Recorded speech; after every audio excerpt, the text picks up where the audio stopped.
Namaste and welcome to this exciting episode of Satyology Debunking Mythology. You all know very well now, you have memorized by heart. Sat means truth, is a true antonym of myth in the Sanskrit root word myth, which means a fake lie or imagination. So, Satyology means a study or science of truth, as opposite of mythology, which means a study or science of myth, fake lie, or imagination. It's the irony that the Western world uses isms and mythology for everything else other than their own history, which has not been verified. I have a lot of academics here watching, and they all can verify the testimony to the fact. And I'm having a friendly challenge. Okay, prove yourself before you try to judge others. Now, so we have a very exciting guest, authors, and generally that's a norm we have. We generally bring you new authors and people who have done some new work, and so it brings freshness to the whole discussions we have. So we have some great authors who have written a history about something which very few people have written or forgotten about it. And generally most of the Western world thinks that they colonized everyone else and therefore they are superior. But it's remarkable to note, and we'll discuss it in much more detail, that many of the Indian kings also traveled widely. There's a wrong notion being taught in Indian schools also, that we have never invaded, but we never invaded in a real way. We brought good practices to others. So there's no exploitation like what happened in Philippines. If you look at Philippines example, their own language was destroyed, their own culture was destroyed, and today they have they are just looking to America for everything. And I live in an area where a lot of Filipino Americans are there. That's why I took that example. So without delay, let us welcome Bharat and Gurpreet. So Thank you. welcome. Very happy to be here. Namaste, Aditya ji. Thank you. Namaste. So it's like a fire and ice combination, like we were talking before. So Bharat, what inspired you to get into this book? So, Gurpreet and I are basically on Twitter, and we would post a lot of the images of the temples that we would visit,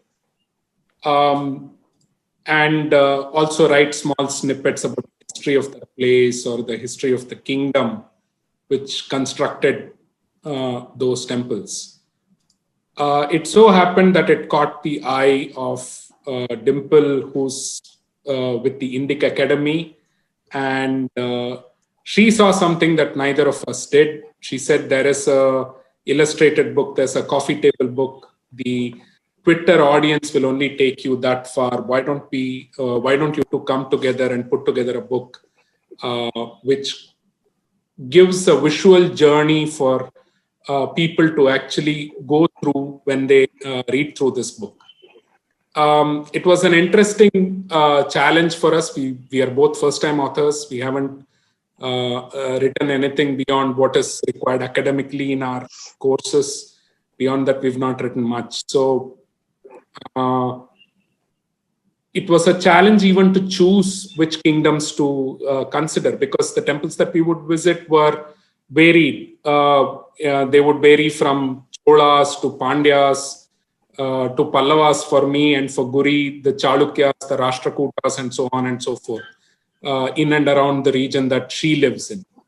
So we kind of zeroed in on two kingdoms. The two kingdoms that we zeroed in are Pallavas and Chalukyas for multiple reasons. The first reason being they were contemporaries. And the second reason being they were pioneers in temple construction in the south of India. They were the first kingdoms to actually start building temples using rock as the fundamental material.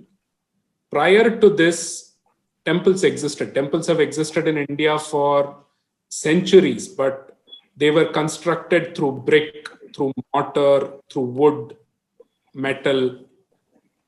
And all of these material have a short lifespan. Wood rots, bricks break. But these two kingdoms decided to choose rock as the fundamental material for constructing their temples.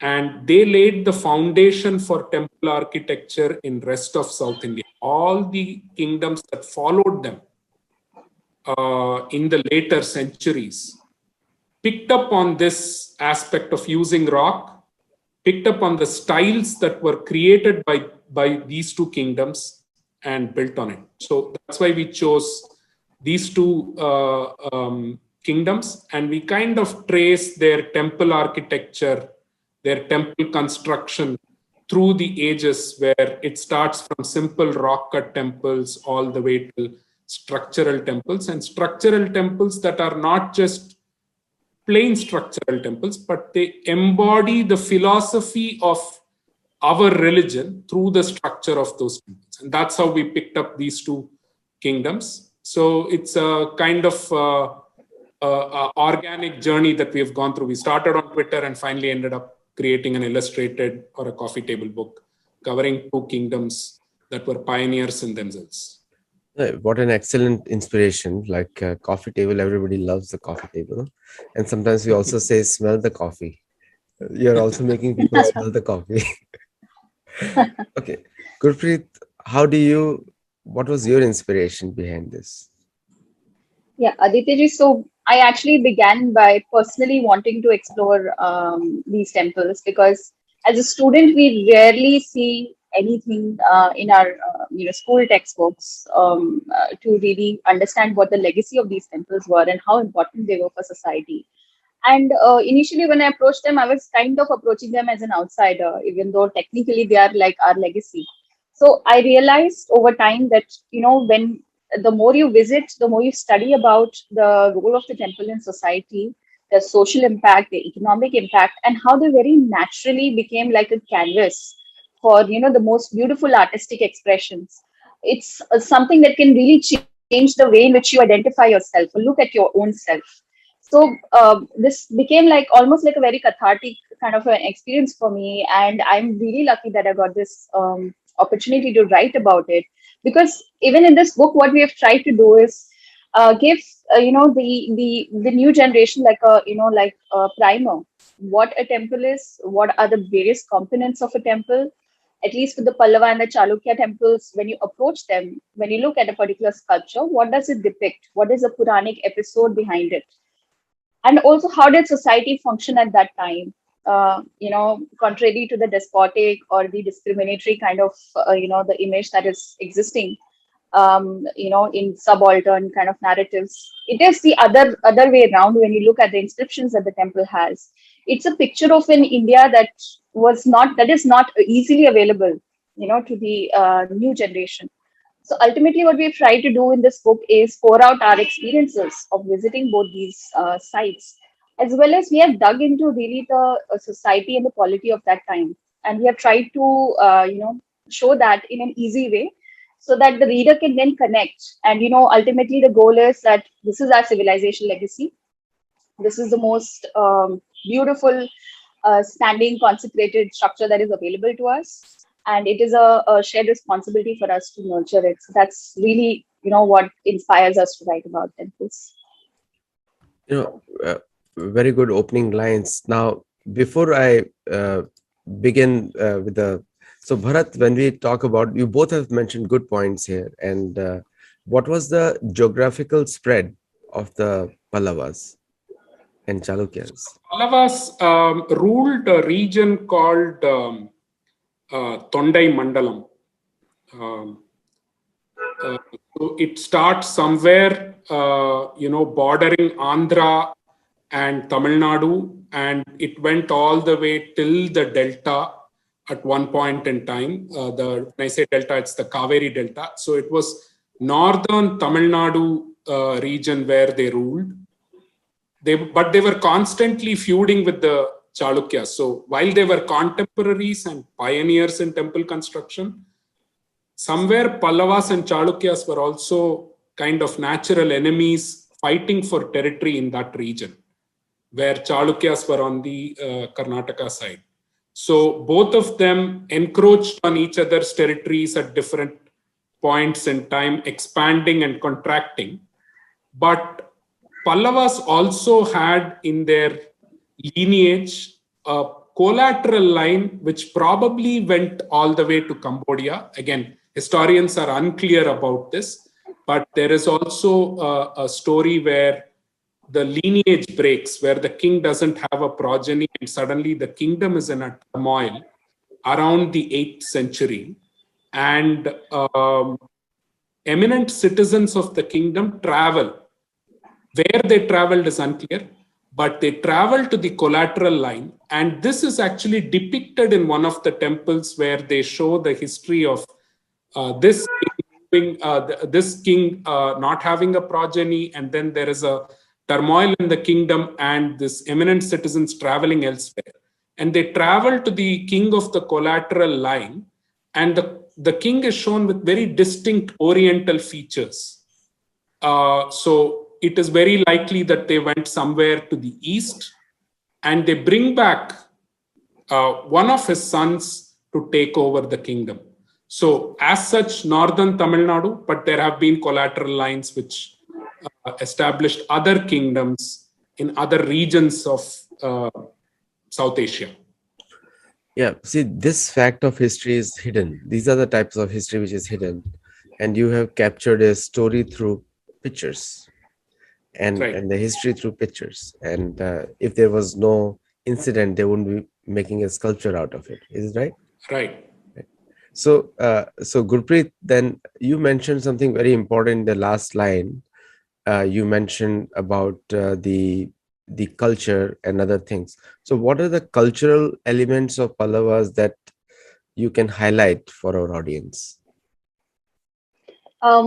Okay, so actually, I had delved more deeper into the Chalukyas bit, whereas Bharata has researched on the Pallavas bit. So I think I'll just speak a bit about the Chalukyan polity before we move on to the cultural aspect.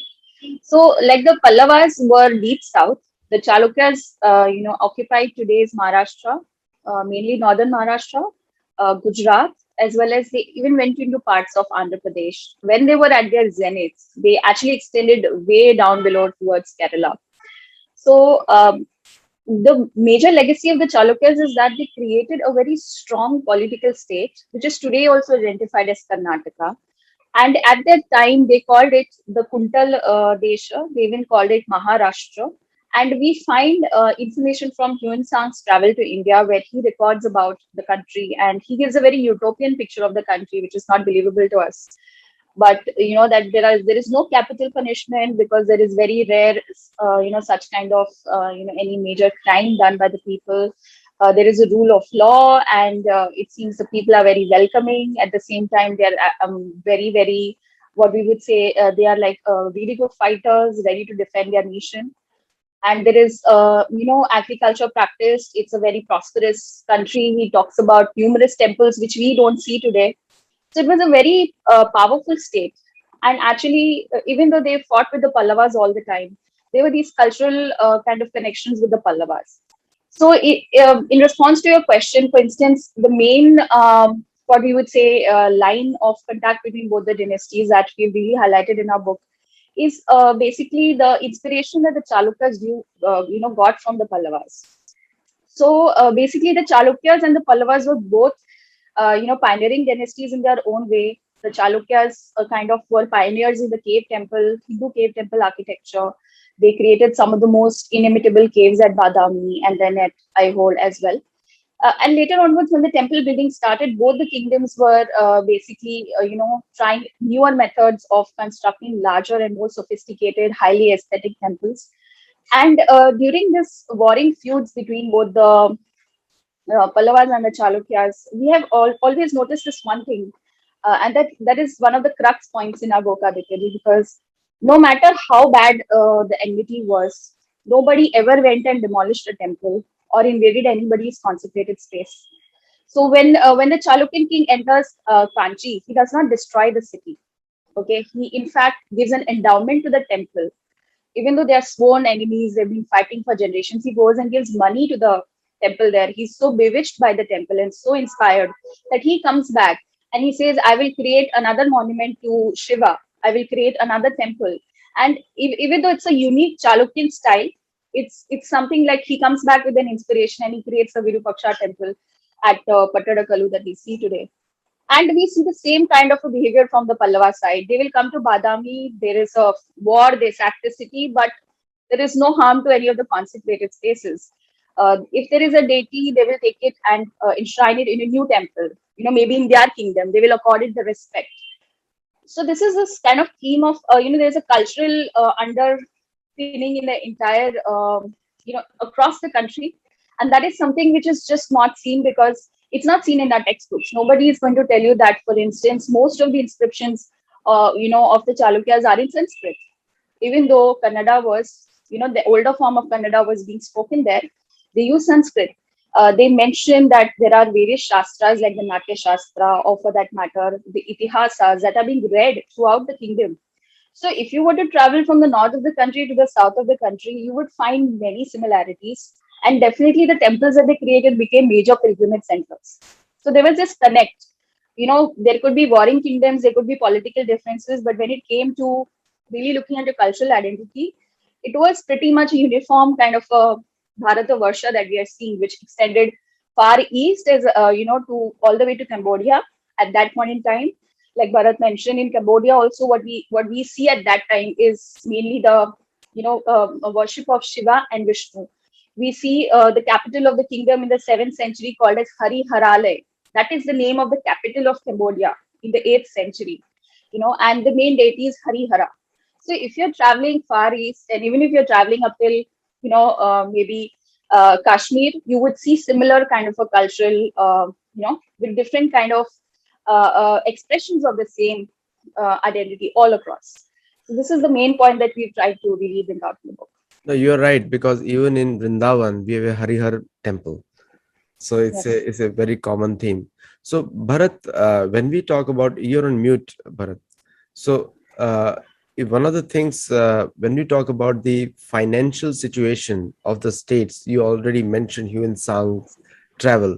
Is there other references where it showed it was a very flourishing state?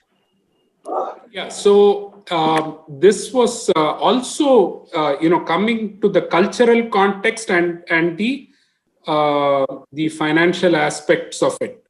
There is this was the beginning of the Bhakti period in Tamil Nadu. In fact, in Srimad Bhagavatam, it is very nicely said. It's a rather elaborate story, but I will pick out just the points that are relevant. It is said, Bhakti says that I was born in Dravida land. Dravida land is the land of the Dravidians, which is Tamil Nadu primarily.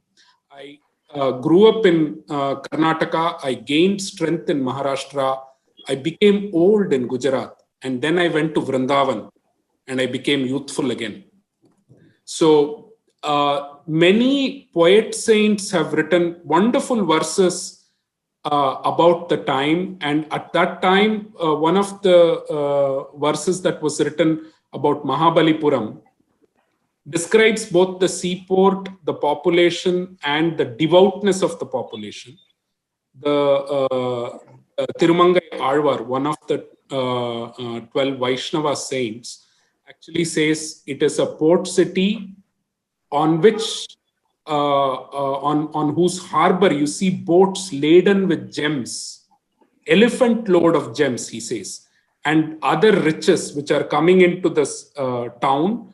And in this town are people who worship Talashayana Perumal. There is a temple in Mahabalipuram which is of Vishnu lying down on Anantashai form. And he describes how a flourishing port city with significant amount of trade, a rich population, and a devout population that is dedicated to the Lord. So these are the kind of poems that you will find by these poet saints, elaborating both the richness of society, the devoutness of society, and also a society that was disciplined, and like Guri mentioned, there was no need for capital punishment. The taxation regimes are also quite well documented through inscriptions, and they are again in such a form such that the tax gets plowed back to the population in various amenities and development of guilds, development of skills, and also supporting merchants to go ahead and trade. So it was a very rich time. It was a very prosperous time. And that's the reason why you see so much of temple construction also come into play, because constructing a temple is not a trivial task. It requires significant amount of finances and significant amount of endowments.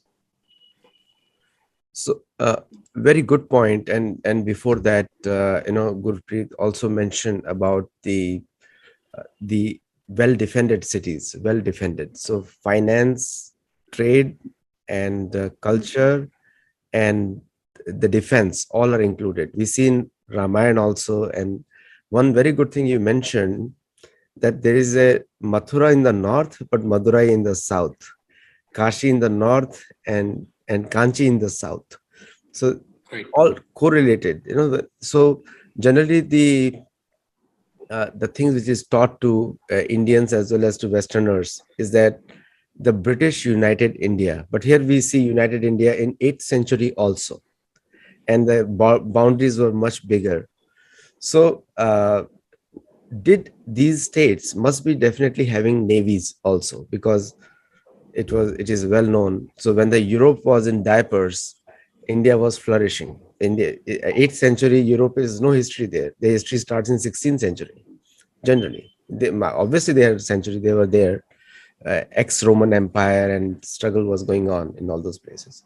So do you think in your book, do you think any of the sculptures capture the global history also in these sculptures, in these temples? Question to both of you, you can add. Yeah.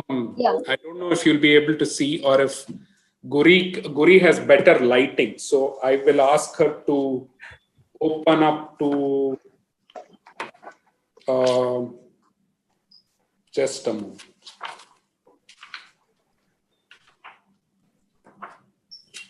So while Bharata finds out the page, I'll just mention regarding the Chalukyas what we get from the inscriptions. We know that the Chalukyas were like very well-known Far East, and they were known as a Rashtra, like a subdivision of the Bharatvarsha or the Hindu, the country India that was perceived at that time. And we also know that they sent embassies to Iran. So they had their, interactions with Iran. They would also send embassies to China. And I'm sure Bharat will tell us more about the Pallavas, but the Pallavas definitely, like he said, they were in contact with Cambodia. They were definitely in contact with Sri Lanka at that time. So mainly around the world politics, the major known powers at that time, which were organized into kingdoms, we do have a kind of contact with them. But what we do not have is like a naval expedition kind of a thing where they are going in to attack, overpower other nations or countries. They basically maintain friendly relations with them and also with most of their neighbors, except, maybe with each other. They were warring most of the time. But we, like I said, even there we have the cultural continuity. Even there we have the cultural exchange. Yeah, Bharat. Yeah, so Guri, if you can kind of turn to page 187 and bring it close to your camera, because you're better than I am, then you'll be able to see depiction of Hyun Sang, right? Yeah, of the Chinese. Yeah, so you can see here in the bottom of the screen an Oriental-looking gentleman with a holding pointed up a beard. bag, with the pointed beard. So that kind of shows, there were visitors from China for sure.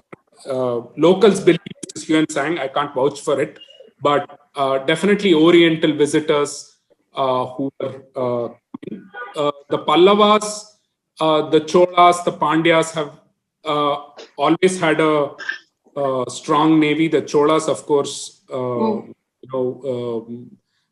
definitely went all the way to Southeast Asia and expanded their territory at one point in time. We have had emissaries go all the way up to China. In fact, from that period, I think there are 2 temples that were even constructed in China, 2 Hindu temples in Guangzhou.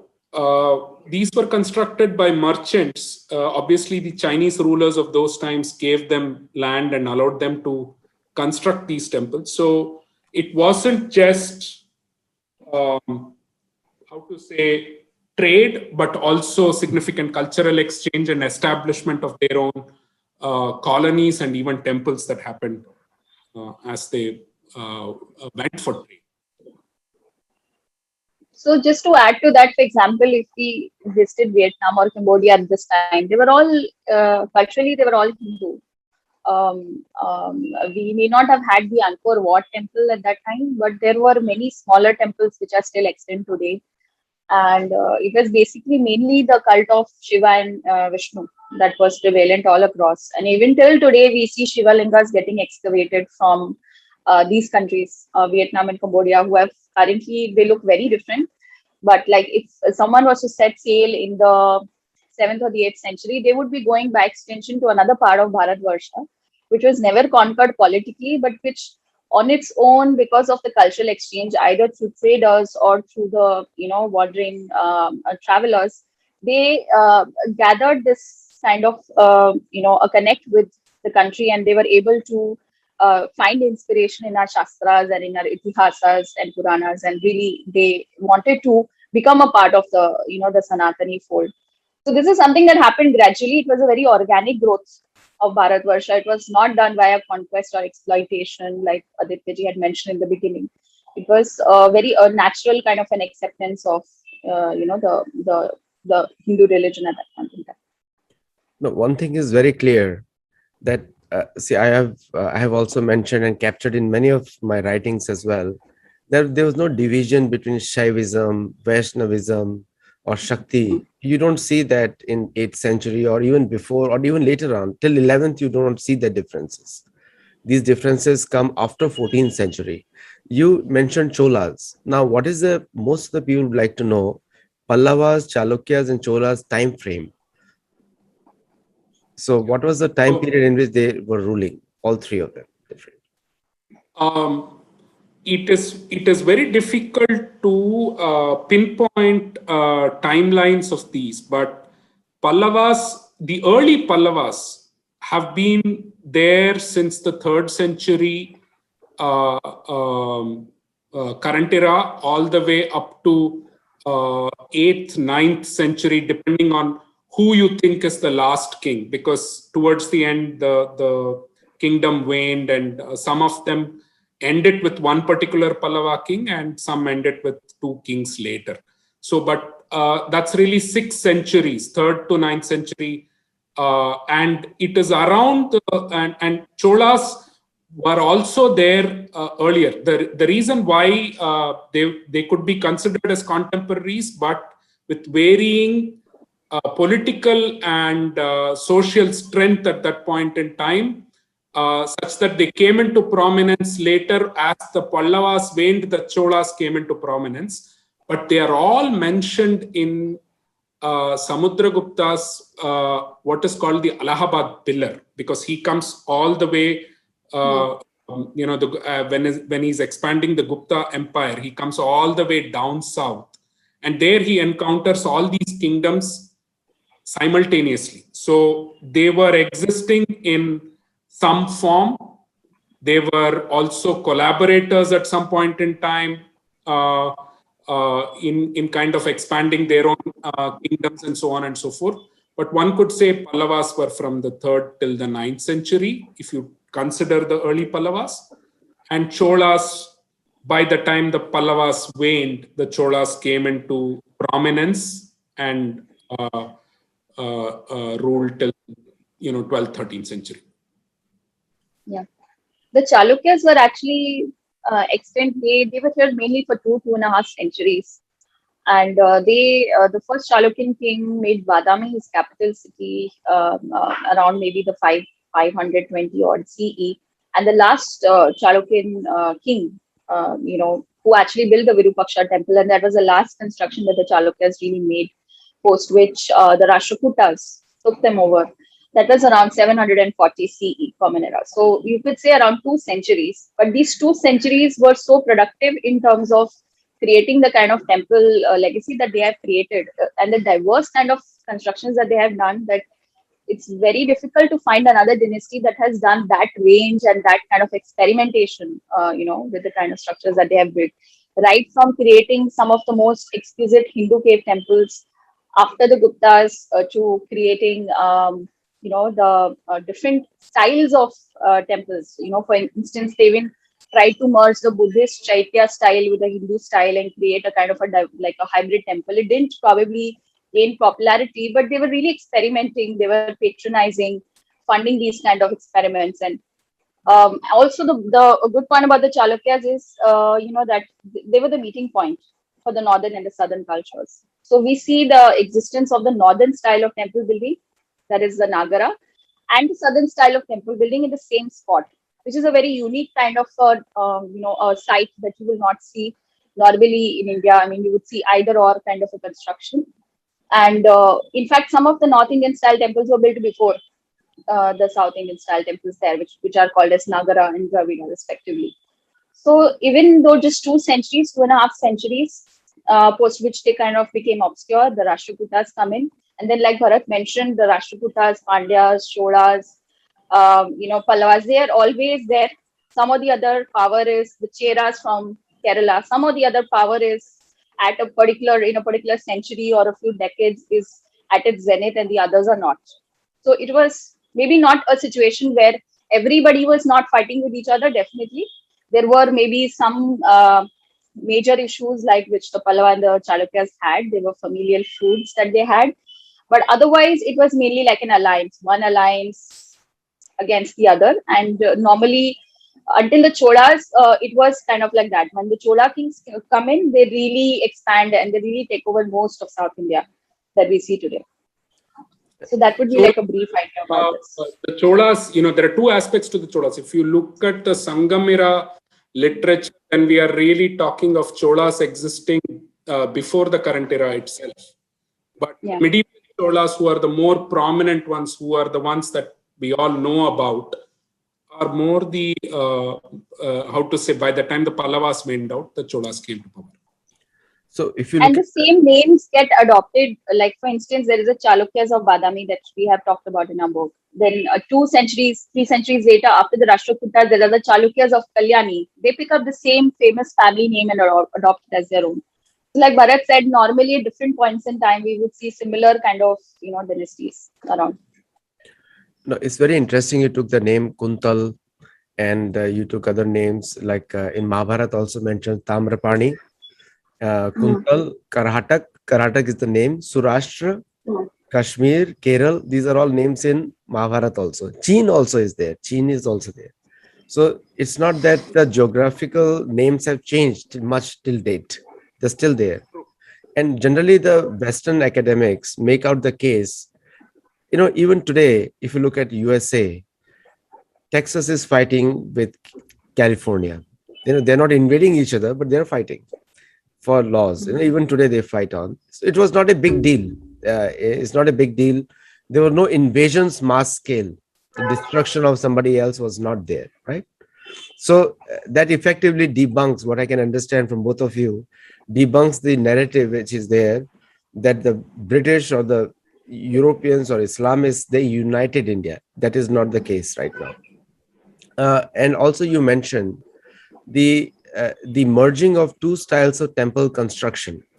The north style Nagari and the Nagara style and the south Dravidian style. Now there is one question comes out that today, and I'm going to connect it to today because we're living today. The narrative is that the Dravidians were completely separate than Aryans. Does your finding debunk that? Because Shastra says Arya means a civilized person. Anyone civilizes Arya. So, and according to me, all the gurus have come from Karhatak, Tamil Nadu. Ramanuja is from there. And they are the ones who have led the missions everywhere. Madhvacharya from Udupi, and these are the people who have led India in the spiritual world, like Vedic world. These are the people. Alvar, you took the name. I'm a big fan of Alvars, Mm. and also I studied them in detail. Like there is nobody compared to Alvars. Now, so do you think that that the theory which is often propounded in the current history books of division, was it there at such a level that it can cause violence to others in any of these cultures that you found? I would say this theory is utter rubbish. Right? There is Yeah. no. I mean, it's obviously motivated, and it goes in a particular direction because of various factors. But I think it's utter rubbish, because Sangam era literature, which is as good as before current era, which is the primary Tamil literature of Tamil Nadu, has mention of worship of Vishnu, of Shiva, temples dedicated to them, so on and so forth. So there is no way that you can say this is something that came from the north, or that there was something else over here and somebody else brought it. So that has been debunked multiple times by various people, but vested interests cling on to it. I think that will probably continue for some time, and they'll keep on clinging on to it. We know the reality is very different. The Guri already mentioned about Sanskrit inscriptions in the Chalukyan temples and the other inscriptions that are available. It is the same with respect to Pallava temples. The script that they had, which is called Grantha, there are temples in which, and you will see that in our book as well, where the Tamil script and the Grantha script are inscribed in the same temple and the same shlokas, to allow the populace to easily understand both sides of it. And I think the cultural themes, the iconography, the various forms of Shiva or Vishnu, and you also spoke about Shaivism and Vaishnavism. The Shore Temple at Mahabalipuram, a very famous temple, is actually 3 shrines, 2 of them for Shiva and 1 of them for Vishnu. So there is no way that you see this kind of separation. This separation is more created much later by elements that want a division in society. There is no other reason behind it. Society was never divided like this. In fact, most of the kings patronized multiple sects, including Buddhist sects and Jain sects. Temples have been constructed, chaityas have been constructed by Hindu kings for these sects, because these sects were never considered separate from Sanatan Dharma.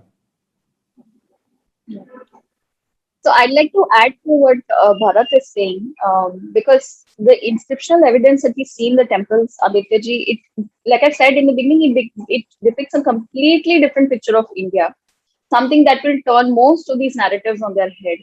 For example, just to continue in the same vein, Bharat mentioned that Jain and Buddhist, constructions or the religions were equally patronized, and we see that. For instance, at Badami, we have 3 Hindu cave temples and we have a Jain cave temple. If you look at, for instance, some of the Jain kind of monasteries that were built, most of the queens of that time have patronized Jain monasteries. So it was just looked at probably a different sampradaya within the Sanatani fold. It was never looked at separate. At the same time, if you look at the inscriptions, for example, in Badami, we find an inscription in an old Kannada script, but the inscription is in Sanskrit. Okay, in some of the prashastis of the kings, like Pulakeshin, who's known as one of the most famous Chalukyan kings, his prashasti is written by his Jain minister, and it is written in honor of him, because he constructed a Jain monastery for him. And at the same time, he writes the whole Prashasti in Sanskrit only. And then he says that my work is so good, it is equivalent to Kalidasa. So literally, Kalidasa's works are being read throughout the country. Like another example I would want to give is the site Patadakallu, where we see both the Nagara and the Dravida styles.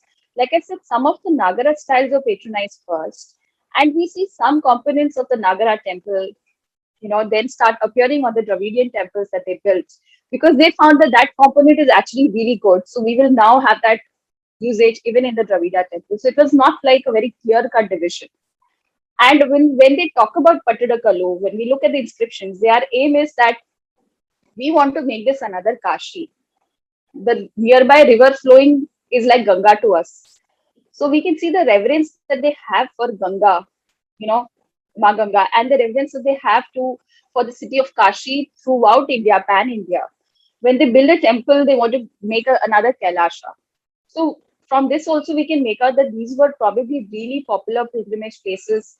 These were places where people pan India went to on foot or however they could in those days.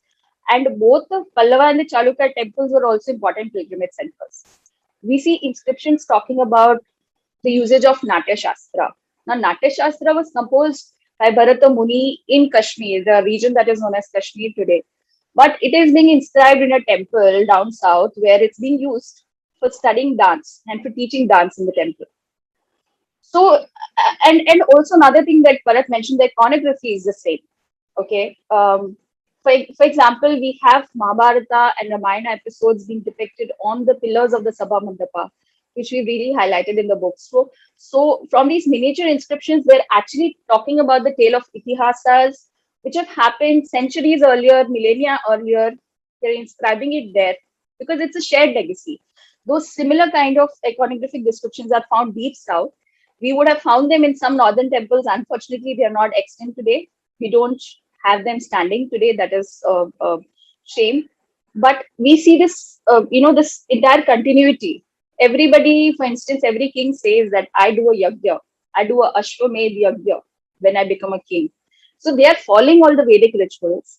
They are patronizing both the Jains and the Buddhists. And there is a free movement of people across the different states. There are pilgrimages. There are people from outside, like Hyun Sang, coming in and documenting. So it's a very different picture of India. And this whole Dravida North Indian divide does not exist. The Sampradaya divide does not exist. Each of these are political manifestations or, theories of the colonizer to really kind of distort your own identity so that you're not able to fight back. That's what I want to say about A it. great point, because the Shaivism and the Jainism and Vaishnavism looks very foolish on the part of the Western academics who could not understand Sanskrit. Pretty much.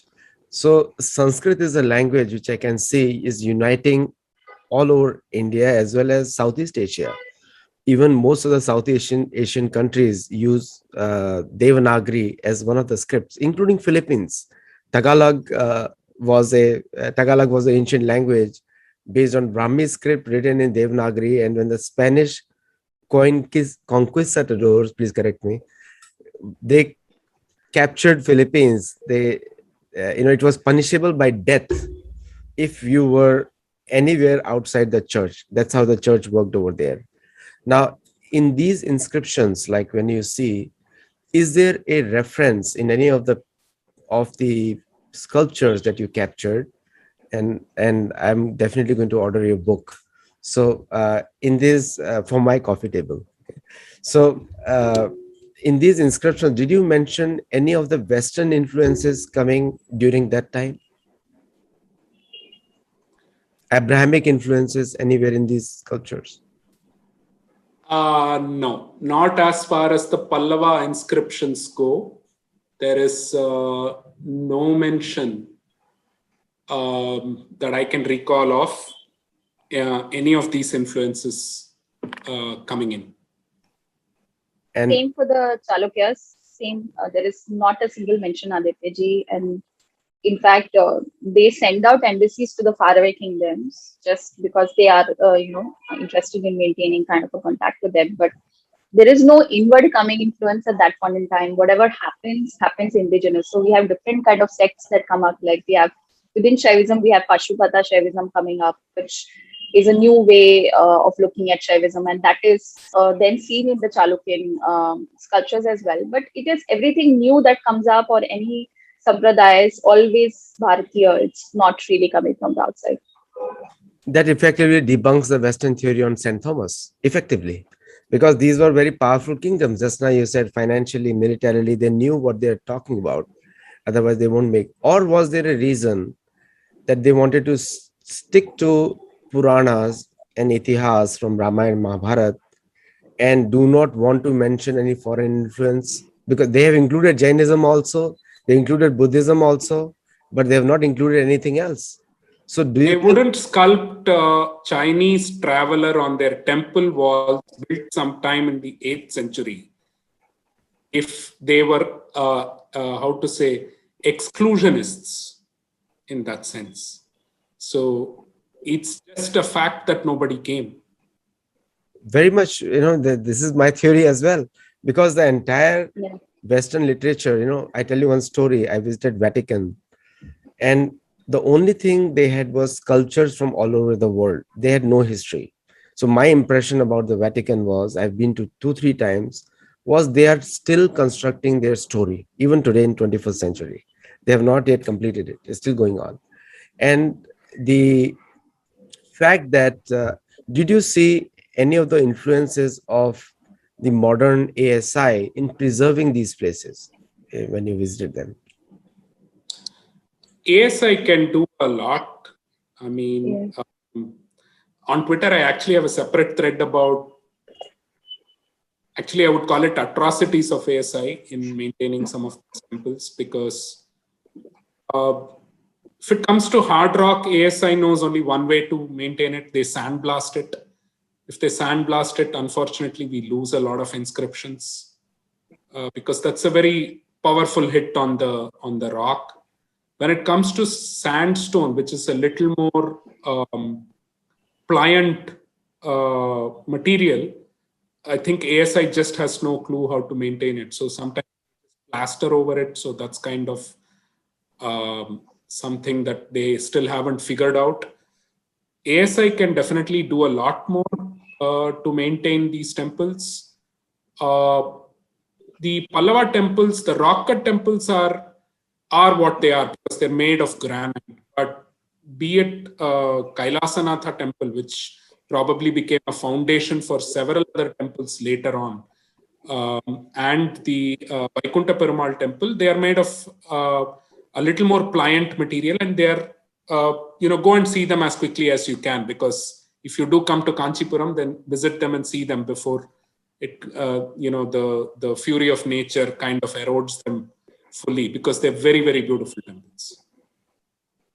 You were smiling, Gurpreet, when I asked that question. What was the reason? Yeah, because so the ASI, to be frank, I mean, there is a focus on certain kind of monuments, okay, but all monuments do not get the same kind of attention. So with the Chalukya monument, some of the very important sites like Badami and Pattadakalu are very well maintained.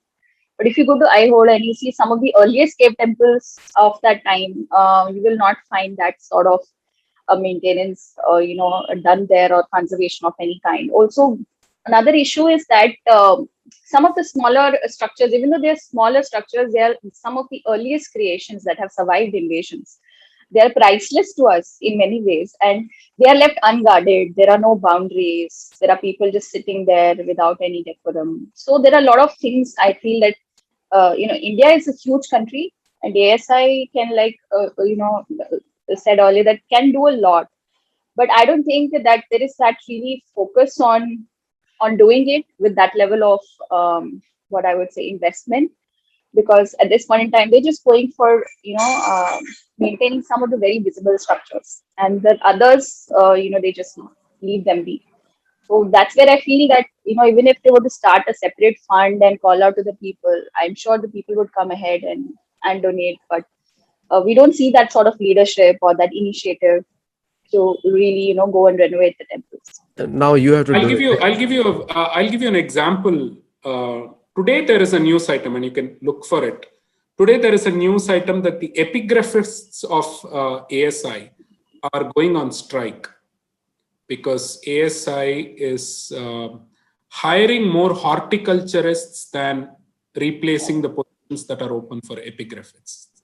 So they're more interested in maintaining the gardens rather than actually get people on board who can decipher the innumerable inscriptions that are seen on these temples. So that's the state that we are in.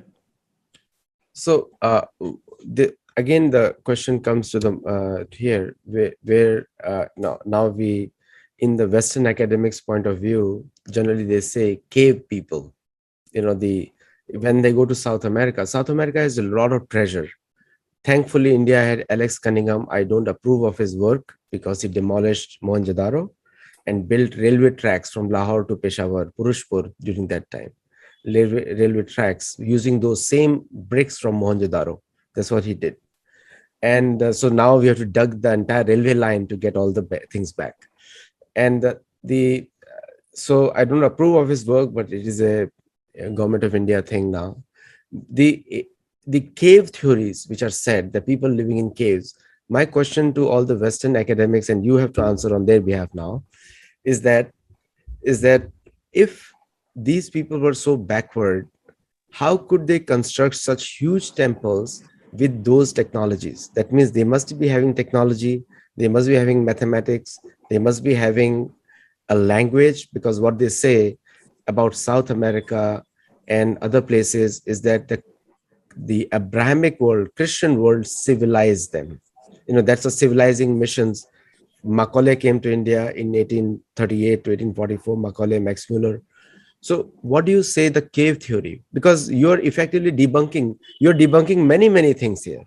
The cave theory, the Aryan invasion theory, the Aryan Dravidian divide theory, all these things you're debunking with your simple coffee table book. Both of you. What can I say? I mean, it's absurd to think of a cave theory. They went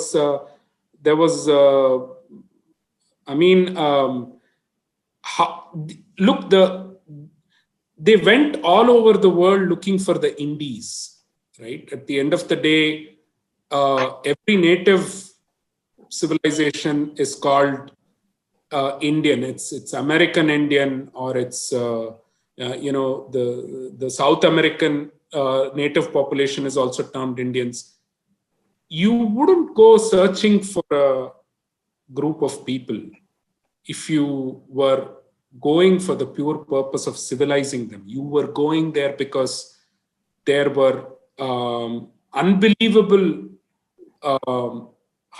artifacts, unbelievable things that you were getting out of the land.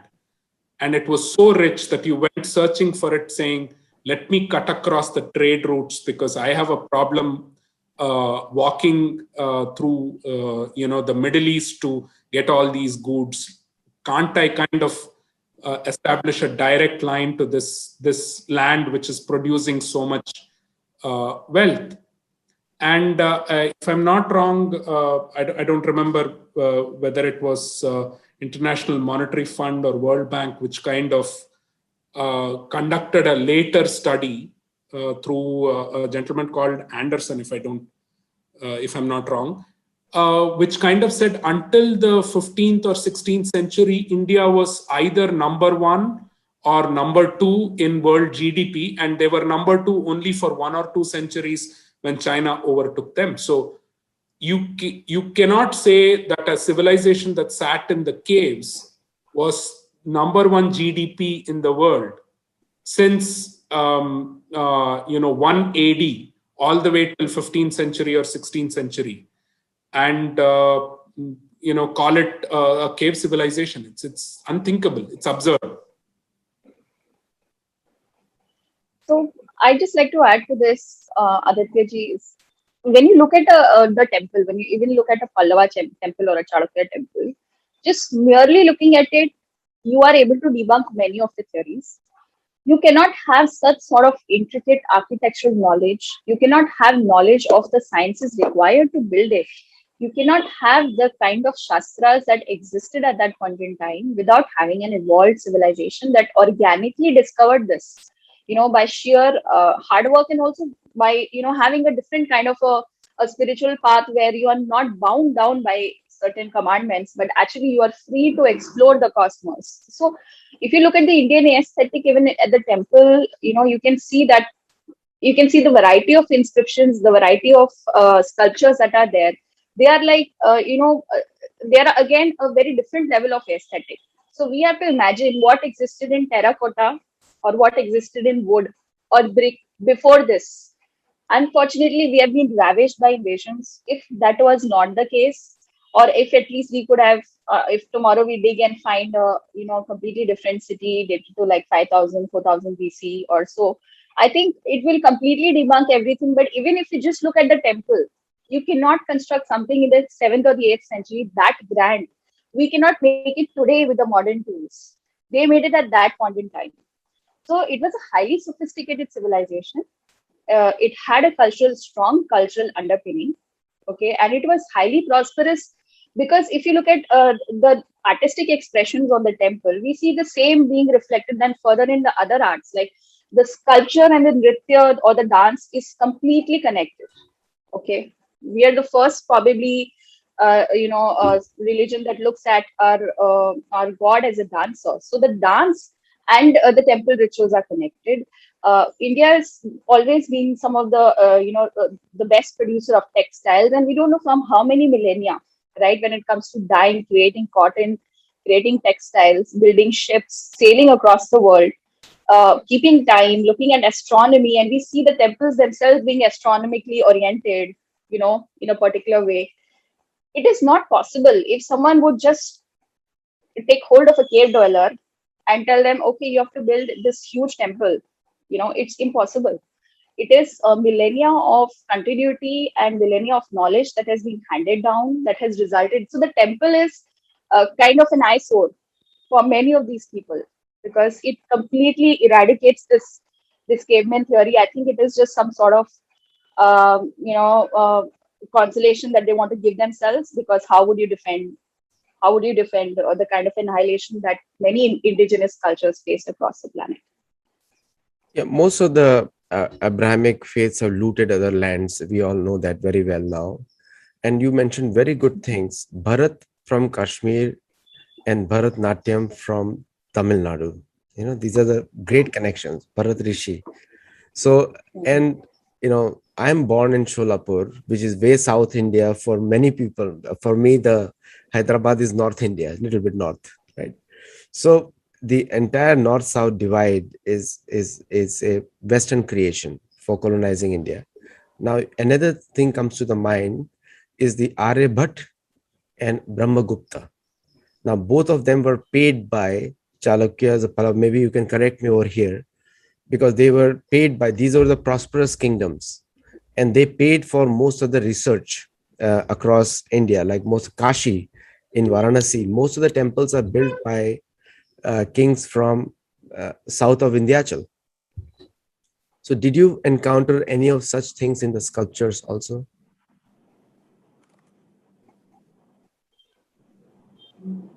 Guri? Yeah. So the scientists that you've mentioned, Aditya, they existed centuries before. In fact, what we are looking at, 7th or 8th century, by then we probably had a detailed calendar and a detailed astronomic calculation capability. The ones that you're mentioning are of the Gupta era. That is when they were coming up with newer theories of mathematics, coming up with the fractional theory, etc. But around this time, we do not, unfortunately for the Chalukyas, we do not have those treatises. We do not have the remain, like we see mentions of certain literature, but they are not to be found. We don't know where they are. If they're lying in some library, some godforsaken place, because people have forgotten about it. But in terms of science, it was not just a South Indian creation. I think it was pan India at that point in time. Whatever would get created at one place, it would get recorded, orally recorded on Pami manuscripts, and it would be available at the temples. So the temples were also universities. They were also libraries. And the wandering, what I would say, mendicants, or even like, the people who were, for instance, they were professionals in those fields. They would wander there at these different temple sites, like a visiting faculty of today, as you would say. They would be so. It's like, if you want to know more about astronomy, you can visit a particular temple affiliated university, and you would be able to get the information from there. But specifically in terms of the temple inscriptions, we do not really find mentions of scientific journals or astronomical journals per se. No, we don't find that. It is also, how to say, not correct of us to expect those inscriptions, because our religion and our way of thought process is the development of the individual to ultimately become one with the reality, the Paramatma or the Brahman. Every science or every element only becomes a part of every single of these scriptures. There is no separate treatise that you will see, because all of these are merged into every single element. So be it dance, be it if mathematics was developed, it would be part of temple construction. And there are enough books about, or enough treatises and enough texts written about how to construct temples, what material to use, what angles, what shapes, so on and so forth. So all of these become part of attaining the divine. So it's a very Western construct to actually demarcate these into sciences, non-sciences, arts, so on and so forth. And I don't think that kind of demarcation existed with us, including music. Music was another way to the divine. So all of this becomes part of singular texts rather than trying to expect them to have compartmentalized texts in that. Great point, Bharat, because Sanatan Dharma is itself an art, music. Samveda is all very musical. Like if people want to rap, then Samveda is the best thing to rap on. And you're absolutely right, because it's a holistic experience. In your personal life, when you live the life, you don't, in the house, you don't start measuring the spoons every time. After some time, it becomes the art of cooking. So you're absolutely right, because yoga is the art of doing work. Yoga karmasu kaushalam. Now, do you see the topics of yoga being depicted in these temples also? Different aspects of yoga mudra and other things. America has a huge yoga following. 50 million Americans practice yoga. So, how to say, in the temples of at least the Pallavas, there are no separate sculptures that depict yogasana. But in many other temples in the south, you will find these depictions definitely being there. But then the form in which the deity itself is installed, and several of the so for example, you're seeing behind me as part of my background 2 dance poses, right? The one that you see right now behind me is from the Pallava temples, which shows a form of dancing Shiva, and on this side you see on the background Chalukyas. They look practically like mirror images, right? So these kind of depictions are themselves poses, so to speak, but separate depictions of yoga or asanas in that sense on sculptures, it's not really found in the Pallava temples. Also, Aditya, for example, Shiva himself is looked at as Yogeshwara, so you may find like a sitting posture of Shiva, but it's not like the yoga postures themselves are not, present in the temple, because the focus is on the temple facade on depicting the different forms of the deity. So if the deity is Shiva, then what are the different forms of Shiva that are available in the Puranas? For instance, Nataraja, which is available in the background behind Bharat, the dancing form of Shiva, but and each of this, for instance, each of his hands will have a different mudra. The different mudras that would be relevant even in yoga. And yoga, for that matter, we see presence of yogis. So in Chalukyas, we see panels where there are yogis who are bowing down to Shiva, who are worshipping him. There are yogis who are giving him offerings. There are even female yoginis. So we see depictions of female yoginis. And how do we know? Because their hair is open, they are not very fluently dressed. So they are like ascetics, and they would probably wander these different pilgrimage sites. So definitely, we do not really see that in the representation of the temple, and logically also, like we would not expect them there because it is for a specific deity and for a specific purpose. But yoga has always been like, it has always been an experience for the Sanatani from centuries for inner exploration. And that is, again, something that would have developed in the temple premises. So there are many things that we cannot, unfortunately, exactly interpolate today because we don't have that information. But we would definitely have people, teachers there who would propound Shastras, who would propound the Vedas, the Vedangas, who would teach yoga, and not the kind of yoga which is just full of poses. So yoga itself has many levels, and the ultimate yoga or union is to ultimately achieve enlightenment. So there are these multiple facets which are not going to really be depicted on the temple facade per se, but definitely we see a reflection of that in the way in which we depict our deities on the temple. Just like we design our house, we are very careful in giving directions to the builder or interior designer and everything. So there must be designers who have directed these temples, like with the due thought process. So we call them sthapatis. Sthapatis. So they must be sthapatis, must be really educated in Vedic scriptures and Puranic katha, like stories. And they have virtually taken it real, like in terms of, see, one is the way to depict them according to the local customs. Like you have sculptures in Cambodia, I have visited Vietnam, but but the stories don't change. So like behind any intelligent design is an intelligent designer. Sthapatis, you are saying sthapatis. So were they also connected to traditions? Because without being connected to traditions, you cannot do this justice. The biggest problem with the Western academics is they are not part of any tradition. So they cannot actually, like, intellectualism is a disease also. It's a disease as well as because the traditions include intellectualism.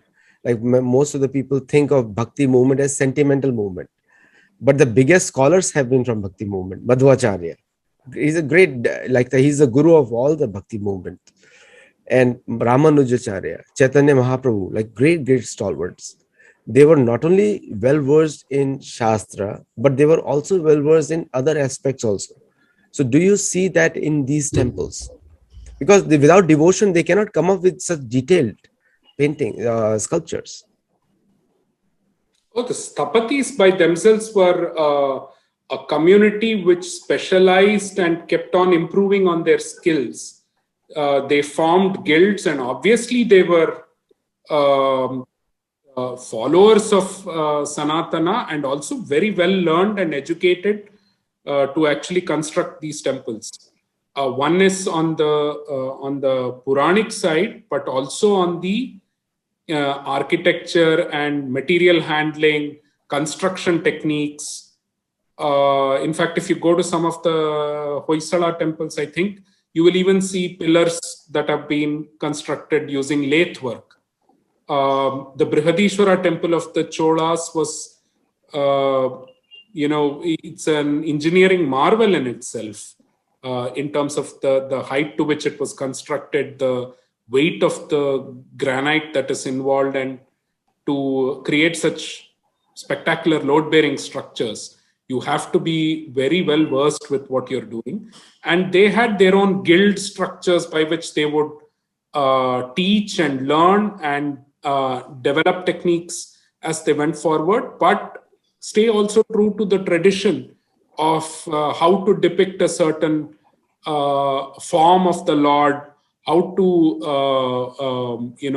construct the mandala structure that is required, such that the cosmic energy actually flows through the structure, making it conducive for you to install the main deity. So absolutely, they were steeped in tradition. They had their own guild structures to develop their skills and to keep on inventing and reinventing themselves to build such spectacular monuments. Yeah. So like Bharat has already spoken about the Sthapatis. There would be like different kind of guilds for both the Nagara and the Dravida style. There is so much of similarity that we see from the Chalukyas temples, then towards Kailashnath, Ellora. We see the same kind of work from the Virupaksha temple to the Kailashnath temple. So probably the same guild that worked on it. So we have to understand that Sthapatis were not just architects. I don't think such kind of people even exist. I mean, we have a very small group of people who still build temples today, but the kind of finesse and the vision that they had. For example, if you look at the Kailashnath temple, it has been carved from upside towards the bottom in a rock, and it has been carved in such a way that both sides are symmetrical. It has been carved with the right kind of aesthetics. Not one block of stone is out of place, and that they were able to imagine this. Forget about, I don't think we can even draw such structures on paper today. They were able to imagine it, create it, and of course they were definitely well versed in the Shilpa Shastras, which give you the instructions for creating the different kinds of deities, Agama Shastras, and they worked very closely with the priests, who would basically use these agamas to invite the divine energy into the deity for making it consecrated. So temple is not just an aesthetic space, it's a consecrated space where devotees come to interact with a particular manifestation of the divine energy. And that is how Hinduism looks at this paradox. So there will be the Nirgun Rupa and there is a Sagun Rupa that is depicted in the deity that is enshrined within the temple. And the Sthapatis had a fair knowledge of this entire spectrum. So you have to imagine the kind of people that they were. For example, in the inscriptions on the Chalukyan temple, we come to know that there is this person called Gundan Anivaritachari. He's the one who constructed the marvelous Virupaksha temple. And the queen is so happy with him that she says that, okay, now you don't pay any taxes for life. You have made such a beautiful abode for Lord Shiva that, you will always be forever remembered for it. And she inscribes his name on the temple wall, and it's still visible today at the entrance of the temple. So these people who were capable of doing it, they were definitely well versed in the Chaturdash Vidyas that we would say. The 14 sciences, the Vedas, 6 Vedangas, and the Dharma Shastras, Nyaya, Mimamsa. They would know all these things because many of these concepts would be definitely used in building the temple, and definitely many of those would be used for depicting various episodes on the walls of the temple. So these are incredibly knowledgeable people, and they still exist today. They are still doing their work. But the Sthapatis of yore were Aditya, I think they were a different thing. Just like India was a completely different kind of a country. And for me, it's my personal fantasy to kind of go back and watch a Sthapati work on a temple right from scratch. That would be quite something. Bhaji, you want to add something? I think you want to speak something. No, I mean, I want to get on that time machine myself. So, now, what a beautiful, narration today, and thank you for coming on the show. And also, it is such a contrast where some of the Islamic invaders to India cut the hands of the sculptures after they built something. Probably they were claiming, but not actually did it. But what a contrast. The good work is always rewarded, like good karma. Now, thank you both for coming. I'd like to invite you for specific temples, but do share me the link and show the book title again on the screen so that people can see it. Sure. And send me the link as well so that people can buy it. Yeah. So Pallavas and Chalukyas. Yes. Pallavas and Chalukyas, there is a sub to it. It's called Co-opetition in stone.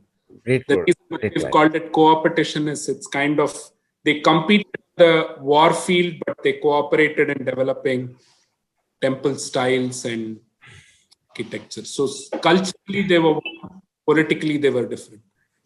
British taught Indians English, but we became better in English than them. I can probably say that. The more better brandings have come from India than from the West. I hope they should start learning Sanskrit also, because it's a good time for them to go back to their roots too. Yes, you want to add something? So the one point I want to add, the book is right now available in India. We're waiting for the international links to come up, but we will share it with you the minute it's up, so that Yeah, people can order online from India also, no problem. If they can ship us, we can get it. So thank you all the viewers who are watching it live and people who are going to watch on YouTube. Do get this book. It's a must book. It tells you about your ancient heritage, and Bharat and Gurpreet has done a fabulous job in researching and coming up. It's not easy to publish books. Once you're a writer, how much time does it go? How much time did it take you to collect this information? And from the day of starting to finally publishing, it took 2.5 years. Yeah. 2.5 Yes. years. Yeah. 2.5 Almost years. a year for us. A year for us to finish writing it, and then COVID happened. So then, we were waiting for a long time. So it's almost like 2.5 years of wait for us. Did you actually go to those places and took pictures? Yeah. All of them are our pictures of those places. Yeah. I went multiple times because to me, Mahabalipuram and Kanchipuram is close, but I would read something and discover I missed it, and I would go again, visit, take a picture, come back. Yeah. We visited all the temples that we've talked about. We have stood before the pictures that we have taken. We've personally explored it. So this has been like a journey for us as well, Aditya ji. It started off just by taking pictures, but while writing this book, all these concepts that we have discovered, it has completely changed the way we, view ourselves and the way we view our own country. It's a very, very different kind of a cathartic experience, and we hope that we can take that experience to the reader who gets this book. Yeah, so I have some Japanese students also. In Japan, the word G is used for a very old man. So when in India, G is a very respectful, like there is a san, which is a great person, we say, and Anna, like Anna and Tambi in Tamil Nadu. So it's like that. G is for a very old man, san is for a very great man, young man. Okay. So all right, all of you watching for our show, thank you all very much for watching, and do get that coffee table. I'm buying it, so you also should get it. And this is thank you for coming on the show again. Namaste. Thank you very much. Thank you. Thank you for having us. Pleasure, Aditya.